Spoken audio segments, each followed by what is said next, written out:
नमस्कार। GST good service tax Bharat सरकार ने आम जनता को व्हाइट गुड्स और ब्राउन गुड्स पर जीएसटी की दर में छूट देकर बहुत बड़ा तहलका मचाया है और उनके आत्मविश्वास को जगाया है। लेकिन क्या आम जनता जीएसटी के बारे में भली भांति परिचित है? वो जानती है कि अभी भी जीएसटी उसके लिए अबूझ पहेली बनी हुई है। आज इस पहेली को सुलझाने के लिए हमारे साथ बातचीत कर रहे हैं वाणिज्य विभाग के प्रोफेसर अनिल प्रताप सिंह जी, इस समय वर्तमान समय में प्राचार्य जगतपुर पीजी कॉलेज। सर नमस्कार। नमस्कार विजेश जी। इस अबूझ पहेली जीएसटी जो आम जनता समझ नहीं पाती, ये जीएसटी है क्या, क्यों लगाया जाता है, कब लगाया जाता है, तो सबसे पहले आप अपनी सरल भाषा में हमारी जनता को बताएं कि जीएसटी है क्या। देखिए, जीएसटी जानने के पहले हमें जनता को ये बताना चाहिए कि भाई कर क्या है और क्यों लगता है जी। क्योंकि जब भी टैक्स की बात आती है जनता के अंदर एक नाराज़गी होती है कि हम कर दे रहे हैं जी। तो मैं जनता को ये बताना चाहता हूँ कि कोई भी सरकार जब सत्ता चलाती है तो उसे वित्त की आवश्यकता होती है जी। और यह वित्त सरकार को कर के माध्यम से ही प्राप्त होता है जी। इसलिए सभी सरकार जनता पर कर लगाती है जी। और उस कर से ही देश के इंफ्रास्ट्रक्चर को डेवलप करती है। जी। उद्देश्य ये है कि कर लगाते समय हम देखें कि गरीब जनता के ऊपर कम टैक्स लगे और अमीर जनता के ऊपर ज़्यादा लगे जी। और फिर इस टैक्स से हम देश का विकास करें। जी। तो अब जीएसटी जानने से पहले थोड़ा टैक्स हम अपने जनता को बताना चाहेंगे जी। जी। कि टैक्स सिस्टम तो शुरू से है और सबसे पहले जो टैक्स था वो सिंगल पॉइंट टैक्स था जी। कि एक जगह टैक्स लगा, जैसे माल बना, एक्साइज ड्यूटी लगी, एक्साइज ड्यूटी पे कर दी गई, जी। वैट लगा, स्टेट गवर्नमेंट का वैट पे कर दिया गया, सामान बाहर निकल गया, फिर उसे होलसेलर ने खरीदा, होलसेलर ने फिर उस पर सेल्स टैक्स दिया, जी। वहीं काम खत्म हो गया। जी। तो ये कई चैनल थे टैक्स के जी। और उस चैनल से वस्तु के दाम अधिक हो जाते थे चैनल्स के द्वारा जी। और एक टैक्स का टर्म है कैस्केडिंग इफेक्ट। जी। टैक्स पर टैक्स, कैस्केडिंग इफेक्ट, टैक्स पर टैक्स, जिसका मतलब टैक्स, जैसे मान लीजिए 100 रुपए का माल जी फैक्ट्री से निकला, उस पर अगर 10% एक्साइज ड्यूटी केंद्र ने लगाया जी तो 110 का हो गया। जी फिर अगर उस पर 10% स्टेट ने वैट लगा दिया जी तो 120 रुपये हो गया। जी। फिर जब वो होलसेलर के पास गया तो उसके लिए उसकी कॉस्ट हो गई 120 रुपये। जी। अब 120 पर फिर स्टेट का जो टैक्स लगा, जी। सेल्स टैक्स, वो 120 रुपये पर लगा जी। जबकि सामान कितने का था? वो 100 रुपये का। जी, जी। तो 100 रुपये भी टैक्स लगा और 20 रुपये पर भी टैक्स टैक्स लगा। लगा। तो 20 रुपये पर जो 2 रुपया टैक्स लगा वो टैक्स पे वो टैक्स है। टैक्स पर टैक्स है जी, जी। जिसकी जरूरत नहीं थी। नहीं होनी चाहिए। जी। ये यही कैस्केडिंग जी। इफेक्ट है। जी। तो जब सरकार को लगा कि नहीं ये ठीक नहीं है, तो फिर सरकार ने उसे बदलने का प्रयास किया। जी। उस प्रयास में फिर वैट लाया गया, जी। Value added tax. उसमें ये कहा गया कि भाई जो 100 रुपये का माल है, जब भी इस पर टैक्स लगे तो 100 रुपये पर ही लगे, चाहे वो एक्साइज लगे, चाहे वो वैट लगे या आगे कोई टैक्स हो। तो वैट आ गया 2005 में। जी। तो वैट आने से हो गया कि जो कैस्केडिंग इफेक्ट था ये कम हुआ, समाप्त हुआ। और जब समाप्त हुआ तो वस्तुओं के दाम कम हुए। जी। कि टैक्स पर टैक्स जो लगता था वो खत्म हुआ। जी। तो रेट क्या हुए? थोड़े कम हुए। ठीक। जो एक्स्ट्रा टैक्स पे टैक्स जो लगता था जी, उससे दाम कम हुआ। जी। तो वैट आने से भी जनता का फायदा हुआ कि वस्तुएं थोड़ी कम सस्ती हुई। जी। अब जब वैट आया तो दिक्कत क्या थी कि एक्साइज तो सेंट्रल केंद्र सरकार ले लेती है, जी। वैट स्टेट सरकार का था। जी।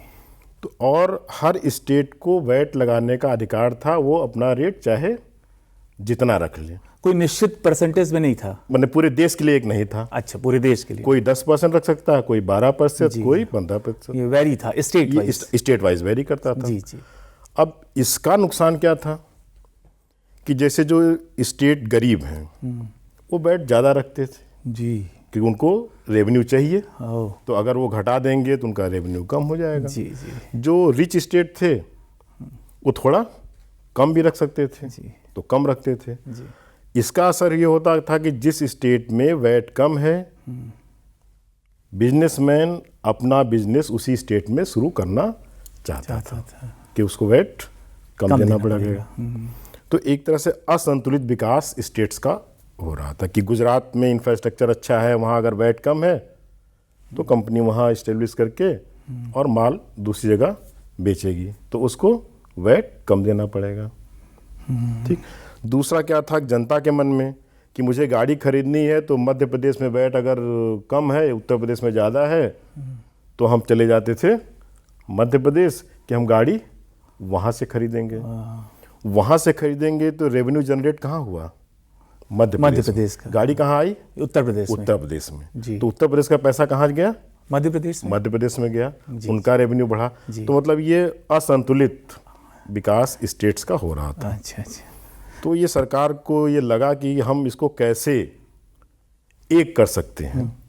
तो ये सरकार जो टैक्स लेती थी, पहले भी तो टैक्स लेती थी, लेकिन मेन जीएसटी का इसमें क्या योगदान? वही मैं बताना चाह रहा हूँ आपको कि वैट अलग अलग थे हर स्टेट के। ठीक। उससे था कोई सामान कहीं थोड़ा सस्ता है और कहीं थोड़ा महंगा है।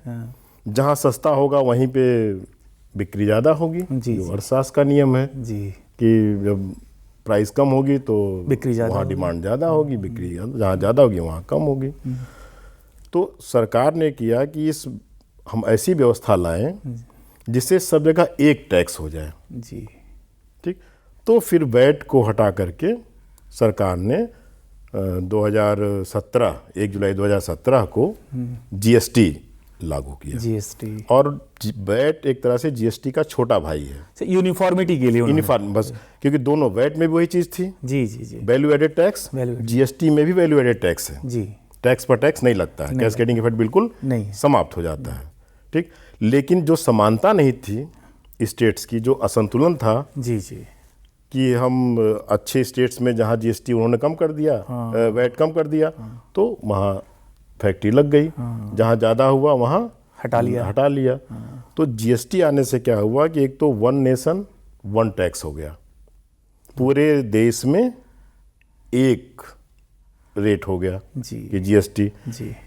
केंद्र सरकार को कितना लेना है वो सीजीएसटी हो गया, और राज्य सरकार को कितना लेना है वो एसजीएसटी हो गया। तो जीएसटी लाने का एकदम मुख्य उद्देश्य कि एक तो वन नेशन वन टैक्स हो जाए, और जो बहुत तरह के टैक्स, जैसे वैट के पहले भी बहुत ज़्यादा थे, वैट आने के बाद भी टैक्सेस कई थे। जैसे वैट के अलावा था एंट्री टैक्स, जिसको ऑक्ट्राई चुंगी हम लोग कहते थे, वो लगता था। इंटरटेनमेंट टैक्स था। तो इस तरह से वैट के बाद भी 5-6 टैक्स थे जी। और जीएसटी लाया गया, सारे टैक्स खत्म हो गए। तो एक जो टैक्स कलेक्शन में डिफ़िकल्टीज थी कि अलग तरह के कई तरह के टैक्स हैं, उनको कलेक्ट किया जाए, एक किया जाए, वो सारी समस्या ख़त्म हो गई जीएसटी आने से। तो जीएसटी का मतलब हुआ कि ये जो गुड्स एंड सर्विस टैक्स है, ये पहले भी था, पहले भी गुड्स पर भी टैक्स था और सर्विस पर भी था, और इसका नाम हो गया कि goods and services tax, GST. तो कोई नई चीज़ जीएसटी नहीं है जी, ये वही चीज़ है जो पुरानी थी, लेकिन एक समान हो गया। ये बस एक समान हो गया, वन नेशन वन टैक्स, सारे देश में एक जैसा टैक्स होगा। तो इससे जो स्टेट इम्बैलेंस हो रहा था वो नहीं होगा। अब जनता ये नहीं कहेगी कि हम उत्तर प्रदेश से मध्य प्रदेश जाके गाड़ी खरीद लें, या मध्य प्रदेश से महाराष्ट्र जाके कोई और सामान खरीद लें क्योंकि वहाँ सस्ता, जो पहले होता था। फैक्ट्री भी लगा सकते जी। अब वो सारी चीज़ें, आप कहीं फैक्ट्री लगाएंगे, कुछ भी करेंगे, आपको एक तरह का जीएसटी देना है। पर ये है कि जनता, आपने देखा होगा कि जीएसटी लगते ही जनता में एक उबाल था जी कि हम टैक्स बहुत दे रहे हैं, समझ नहीं पा रही थी, हम बहुत टैक्स दे रहे हैं। ठीक। और हमारी जो विपक्षी सरकार है उसको और हवा देती थी जी। पर जनता क्यों ऐसा कहने लगी? क्योंकि जीएसटी के पहले जनता को नहीं पता होता था कि हम इस पर टैक्स कितना दे रहे हैं। 100 रुपए का माल 140 में खरीद रहे हैं, पर ये नहीं पता था इसमें कितना टैक्स कितना है। जीएसटी आने से हुआ कि हर बिल पर जी अब लिखा रहता है कि भाई सीजीएसटी, एसजीएसटी कि 9% है, 9% है, 18% या जितना भी रेट। जी।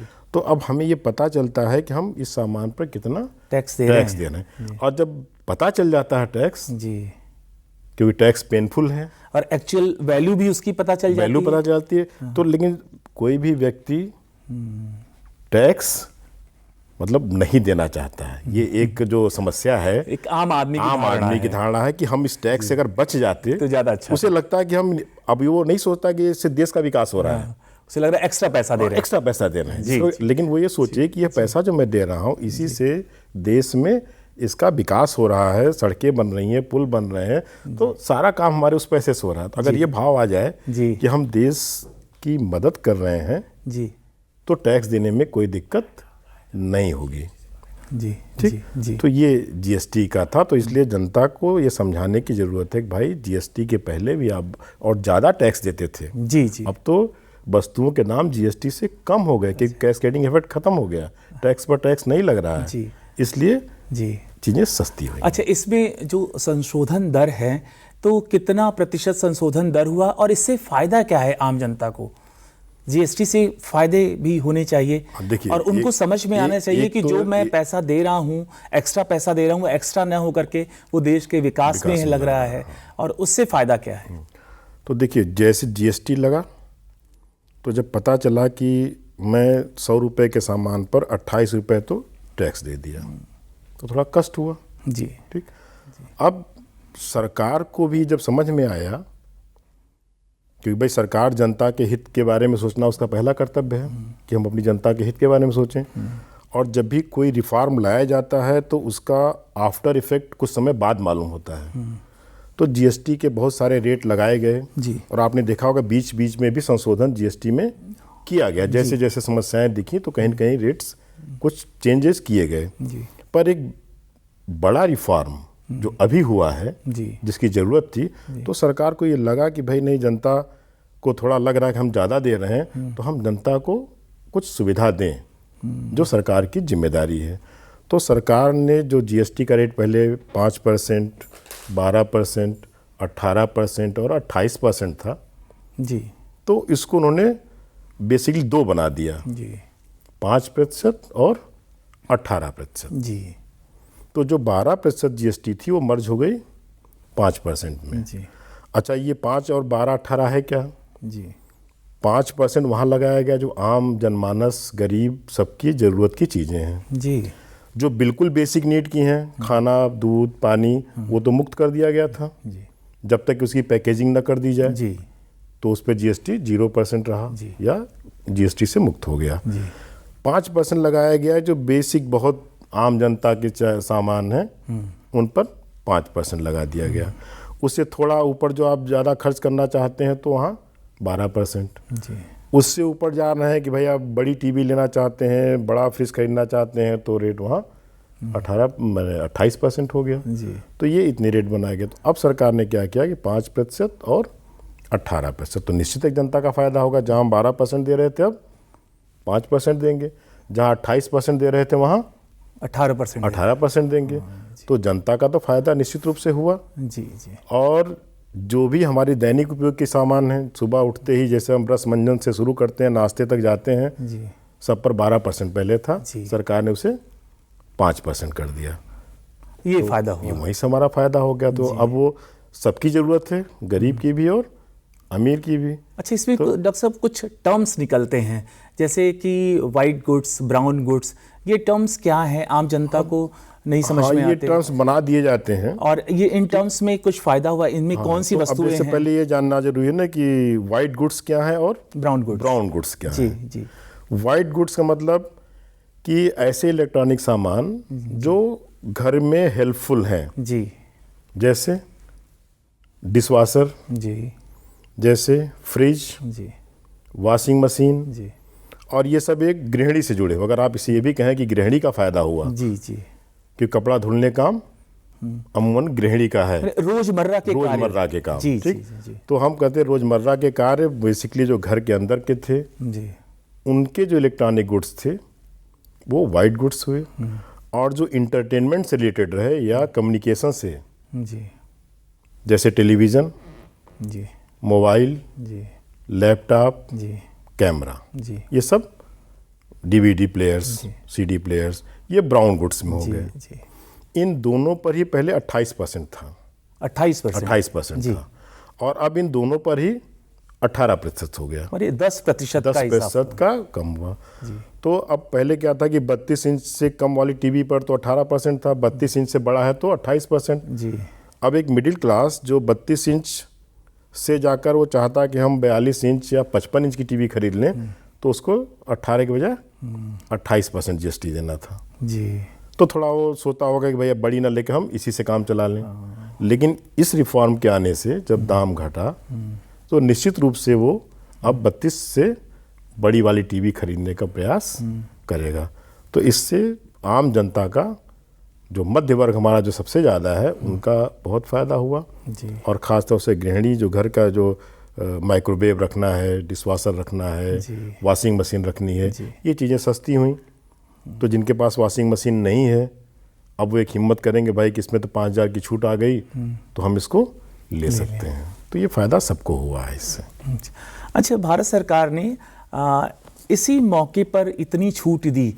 हमारे त्यौहार आ रहे हैं, दीपावली है, दशहरा है, ऐसा कुछ सोच के साथ रहा होगा कि एक आप अगर अपना कल्चर देखेंगे जी तो हमारे यहाँ घर में जब भी कोई बड़ा सामान लेना होता है जी तो हम त्यौहार का इंतज़ार करते हैं, जब तक कि वो बहुत इसेंशियल ना हो। इवन अगर एक प्रेशर कुकर भी खरीदना है, हाँ, तो हम इंतजार करते हैं कि धनतेरस के दिन खरीदें। हाँ, धनतेरस के दिन, दीपावली के दिन। अगर वो बहुत जरूरी नहीं है तो बहुत जरूरी है तो मजबूरी है खरीद लेंगे। तो यहाँ हम आप सभी कार खरीदनी है तो लगता है कि नवरात्रि में खरीदें जी, क्योंकि अपने देश में हम वाहन को दुर्गा कहते हैं जी, और इसलिए जनता चाहती है कि हम दुर्गा पूजा में ही, जी, नवरात्रि में ही खरीदें। जी। सरकार को लगा कि मुझे रिफॉर्म, सब रिपोर्ट तैयार हो गई, रिफॉर्म ले आना है, जी जी, तो क्यों ना हम ऐसे समय पे ही ले आ दें कि हमारी जनता को कुछ ज़्यादा फायदा हो जाए। जी, भले हम 2 महीने बाद लाते। जी। तो इस बीच जो जनता गाड़ी खरीदी, जो बाइक खरीदी, जो सामान खरीद रहे हैं, उन्हें तो फ़ायदा ना मिलता। जी। तो जनता के हित को ध्यान में रखते हुए सरकार ने इसको नवरात्रि में ही ला दिया, और जिसका असर आपने देखा होगा कि गाड़ियाँ बहुत बिकी कंपैरेटिवली पिछले वर्षों की नवरात्रि की तुलना में। इस वर्ष की नवरात्रि में गाड़ी ज़्यादा बिकी है, तो कहीं न कहीं इस जीएसटी का प्रभाव रहा है जी। क्योंकि होता क्या है कि गाड़ी वाले भी पहले स्कीम लाते थे कि हम दीपावली में स्कीम ला रहे हैं जी, उस स्कीम की लालच में आदमी खरीदने जाता था। आज वो स्कीम सरकार ने दे दिया और ज़्यादा दे दिया, 28% से 18%। तो जो 10% लाखों रुपए की बचत गाड़ियों में हुई है जी, तो निश्चित रूप से ये जो मौका सरकार ने यहाँ दिया, जी, ये बहुत सोच समझ के दिया कि इससे जनता को फ़ायदा हो जाए। बहुत बहुत धन्यवाद सर, और बहुत ही अच्छा लगा आपसे बात करके। जीएसटी क्या है, आम जनता को कितने सरल भाषा में सर ने समझाया, और जीएसटी से डरने की ज़रूरत नहीं है। इसमें जो हम एक्स्ट्रा पैसा देते हैं वो देश के विकास के लिए देते हैं, अपने आप को गौरवान्वित महसूस करते हैं कि हम भी कुछ देश के काम के लिए आए। दूसरी बात, सर ने बहुत अच्छी बात बताई ब्राउन गुड्स और वाइट गुड्स के बारे में, जो कि रोज़मर्रा का काम है, और जब गृहिणियों को सुकून मिलता है तो परिवार अच्छा चलता है, और परिवार अच्छा चलता है तो समाज अच्छा चलता है, और देश भी उसकी उन्नति करता है। तो इन शब्दों के साथ सर का बहुत बहुत धन्यवाद। नमस्कार।